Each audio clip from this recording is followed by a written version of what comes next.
दोस्तों आज अपन सीखने वाले हैं प्लास्टिक कूलर के कनेक्शन किस तरीके से किए जाएं या कभी आपका कूलर का स्विच ख़राब हो जाए तो उसको कैसे रिप्लेस किया जाए और उसको कैसे वापस वायरिंग या उसका कनेक्शन किया जाए। तो दोस्तों ये जो स्विच प्लेट है इस पे आप देख रहे हैं, इस पे एक स्विच है फ़ैन का जिस पे लो, मीडियम और हाई स्पीड और ऑफ का ऑप्शन है। दूसरा स्विच है पंप का, पानी के पंप का, जिस पे ऑन और ऑफ का ऑप्शन आपको दिखेगा। तीसरा स्विच है स्विंग का जिसमें आपको ऑन और ऑफ का ऑप्शन मिलेगा। दोस्तों स्विंग वो होती है जो वर्टिकल लीवर्स को ऑटो रोटेट करती है लेफ़्ट और राइट, जिससे हवा का डिफ्लेक्शन आपको लेफ़्ट और राइट मिलता है। तो आइए दोस्तों इसका कनेक्शन अपन सीखते हैं। सबसे पहले यहाँ जो स्क्रू लगे हैं उनको खोल के ओपन करके अपन इस प्लेट को ओपन करते हैं। ये ऑलरेडी मैं स्क्रू खोल चुका हूँ और ये प्लेट मैं आपको रिवर्स करके दिखा रहा हूँ। ये देखिए दोस्तों, इसमें आपको इस तरह के रोटरी स्विचेस दिखाई देंगे। ये रोटरी स्विच अगर इन फ्यूचर कभी आपके ये ख़राब भी हो जाते हैं तो ये मार्केट में आसानी से उपलब्ध होते हैं इलेक्ट्रिक शॉप पे, और इसको आप चेंज कर सकते हैं। तो आइए दोस्तों इसका कनेक्शन करने से पहले अपन इस रोटरी स्विच के बारे में और जानते हैं। इसको आप करीब से देखेंगे, ये मैं आपको करीब से दिखा रहा हूँ। इस पे आपको 4 टर्मिनल्स दिखाई दे रहे हैं और इन पे आपको 2 टर्मिनल्स दिखाई दे रहे हैं। पंप और स्विंग के स्विचेस में आपको 2 टर्मिनल वाले स्विच की ही ज़रूरत है। अगर यहाँ पे 4 का भी टर्मिनल का भी अगर स्विच लगा हुआ है तो भी कनेक्शन सेम तरीके से ही होने वाला है।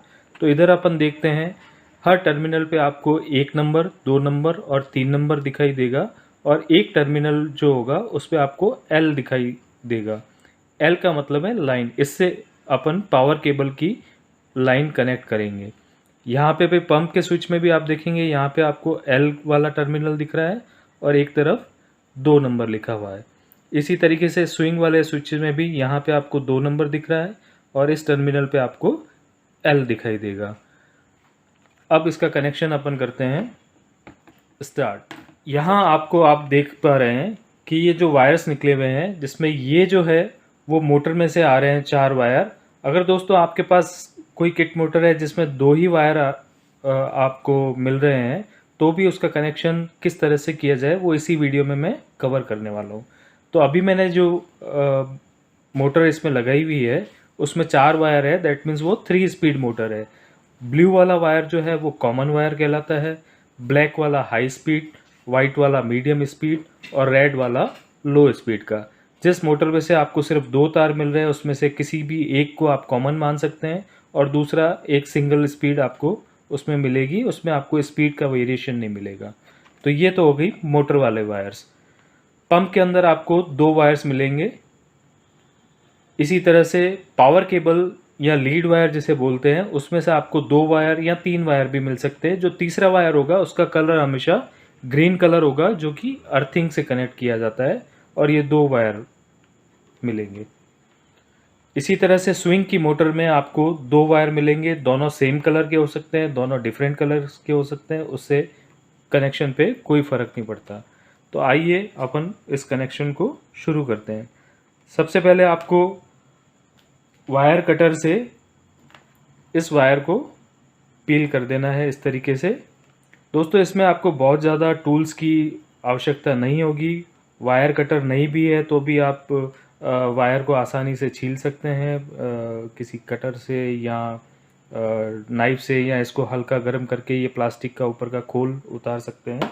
उसके अलावा आपको सिर्फ पीवीसी टेप की ज़रूरत पड़ने वाली है और एक स्क्रू ड्राइवर की। तो इस तरीके से हमने वायर को पील कर दिया है। अब दोस्तों सबसे पहले अपन क्या करते हैं, जो ये पावर केबल है उसका कोई भी एक वायर, इन दोनों में से आपको कंफ्यूज नहीं होना है कि रेड वायर लेना है या ब्लैक वायर लेना है। आप इन दोनों में से कोई भी एक वायर ले सकते हैं। और ये मोटर में से जो 4 वायर आ रहे हैं इसमें से ब्लू वायर जो मैंने बताया था आपको कॉमन है, उसको इसके साथ जोड़ देते हैं। उसके बाद में पंप का एक वायर, पंप से भी 2 वायर आपको दिख रहे हैं रेड और ब्लू। ये कलर अलग अलग हो सकते हैं, सेम भी हो सकते हैं, उससे आपको कंफ्यूज नहीं होना है। कोई भी एक वायर लेके इसके साथ जोड़ लेना है। ऑटो स्विंग में से भी कोई भी एक वायर जो है वो आपको इसके साथ जोड़ लेना है। तो ये 4 वायर हमने आपस में जोड़ ली है इस तरीके से और इसे हम लोग टेप कर देंगे। टेप का आपको ध्यान देना है कि ISI मार्क टेप इस्तेमाल की जाए।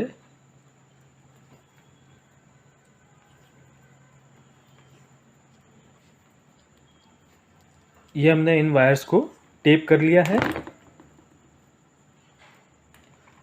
अब दोस्तों आपके पास जो वायर बचे हैं, इसमें पंप का एक वायर है, पावर केबल का एक वायर है और ऑटो स्विंग का एक वायर है और 3 वायर ये मोटर्स के हैं। तो सबसे पहले हम इन 3 वायर जो कि स्पीड के हैं उसे कनेक्ट कर लेते हैं। ये जो रोटरी स्विच में आप वायर कनेक्ट करेंगे तो आप ध्यान रखें कि इसको जो है आधे से पौने इंच तक पील करना है, ताकि आप इसको अच्छे से टाई कर सकें। ब्लैक वाला वायर जो कि हाई स्पीड का है उसे हम जोड़ते हैं 3 नंबर वाले टर्मिनल से।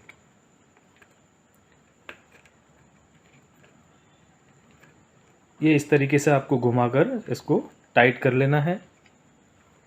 वाइट वाला वायर जो कि मीडियम स्पीड का है उसे हम जोड़ते हैं 2 नंबर टर्मिनल से।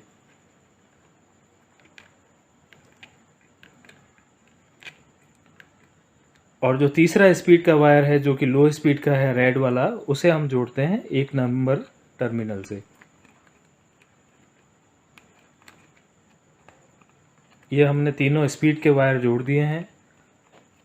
अब दोस्तों आप देखिए, आपके पास 3 वायर बचे हैं। एक है पंप का, एक है पावर केबल का एक वायर और एक वायर बचता है आपके पास स्विंग का। तो हम पंप वाले वायर को, ये पंप वाला जो स्विच है उसके उस पॉइंट पे जोड़ते हैं जिस पे कोई नंबर लिखा हुआ हो, चाहे 2 लिखा हुआ हो, चाहे 1 हो, चाहे 3 हो, उससे हम इसको कनेक्ट कर लेते हैं। अब ये जो स्विंग वाला एक वायर बच गया है, इस वायर को भी हम स्विंग वाले रोटरी स्विच के उस टर्मिनल पे जोड़ेंगे जिस पे कोई नंबर लिखा हुआ है।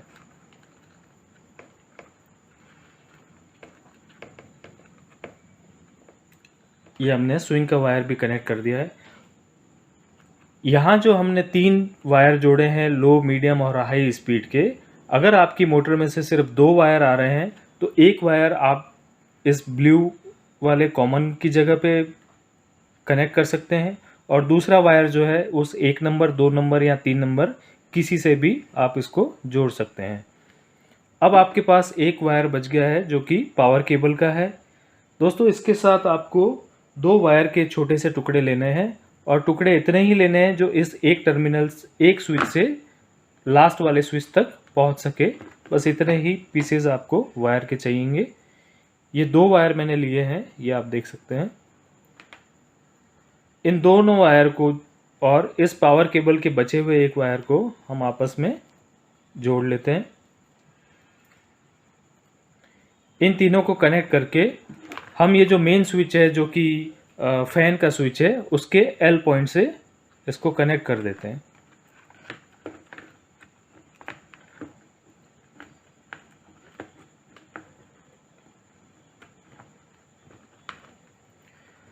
अब दोस्तों ये जो 2 वायर्स हमने कनेक्ट किए थे उसमें से कोई भी एक वायर हम इस पंप वाले स्विच के L टर्मिनल से कनेक्ट कर लेते हैं।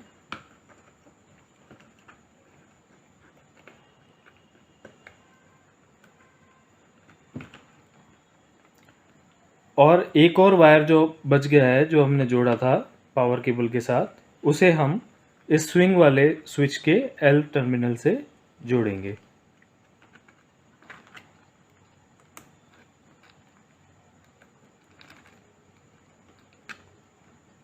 दोस्तों बहुत ही आसान है ये हमारा कनेक्शन जो है कंप्लीट हो चुका है। एक बार मैं वापस से आपको बता देता हूँ।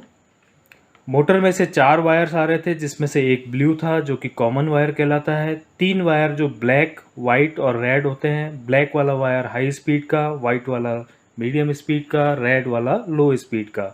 ये जो मेन बटन है जो कि फैन वाला है, उसके 3 नंबर से हम जोड़ेंगे हाई स्पीड को, 2 नंबर पे हम जोड़ेंगे वाइट वाले वायर को मीडियम स्पीड को और 1 नंबर पे हम जोड़ेंगे रेड वाला वायर लो स्पीड को। उसके बाद में पंप का एक वायर और पावर केबल का एक वायर, मोटर के ब्लू कॉमन वाला एक वायर और ऑटो स्विंग का एक वायर, ये चारों वायर मिला के हम इसको टेप कर देंगे। अब आपके पास बचेगा पंप का एक वायर और स्विंग का एक वायर और पावर केबल का एक वायर। पंप का बचा हुआ एक वायर पंप वाले स्विच के उस टर्मिनल पे जोड़ेंगे जिस पे एक नंबर लिखा हुआ होगा। इसी तरीके से स्विंग का बचा हुआ एक वायर हम उस टर्मिनल से जोड़ेंगे जिस पे एक नंबर लिखा हुआ होगा। अब जो पावर केबल का एक वायर बच गया है उसके साथ हमने दो वायर के पीसेस जोड़े थे जिसको हमने कनेक्ट किया मेन स्विच के एल पॉइंट से, और उन दो वायर को हमने उनमें से एक को हमने कनेक्ट किया पंप के एल पॉइंट पे और दूसरे वायर को हमने कनेक्ट किया स्विंग के एल टर्मिनल से। तो दोस्तों ये आपका कनेक्शन कंप्लीट हो चुका है। अगर इसी तरह से आप ये स्विच चेंज करना चाहते हैं, सपोज़ आपका कूलर का ये स्विच अगर ख़राब है तो कुछ नहीं करना है। ये जो स्विच है ये ऊपर सिर्फ कैप लगी हुई है, इसे आप हल्का सा बाहर की तरफ पुश करेंगे इस तरीके से, तो ये यहाँ ऐसे खींचेंगे तो ये बाहर आ जाएगा। और इस स्विच पे दो स्क्रू साथ में होते हैं, इसको अंदर की तरफ से इस पॉइंट को बाहर लेके और ये स्क्रू वापस इससे टाइट हो जाएंगे। तो ये स्विच भी आप आराम से चेंज कर सकते हैं और ये कैप वापस इस तरीके से लगा सकते हैं। तो दोस्तों ये आपका कनेक्शन कंप्लीट हो चुका है। इसमें आपको एक चीज़ बहुत ही ध्यान देने की है कि ये जो वायर हमने कनेक्ट किए हैं ये किसी भी तरह से बहुत ज़्यादा लंबे पील नहीं करने हैं और इसको अच्छे से घुमा के इससे टाइट कर लेना है ताकि ये वायर या आपस में कोई भी वायर एक दूसरे से टच ना हो रहे हों। इस चीज़ का आपको विशेष ध्यान देना है। ये कनेक्शन हमारा कंप्लीट हुआ और इस वायर को हम वापस इसमें डाल के इस प्लेट को यहाँ पे वापस स्क्रू कर देंगे। ये कनेक्शन आपका रेडी है।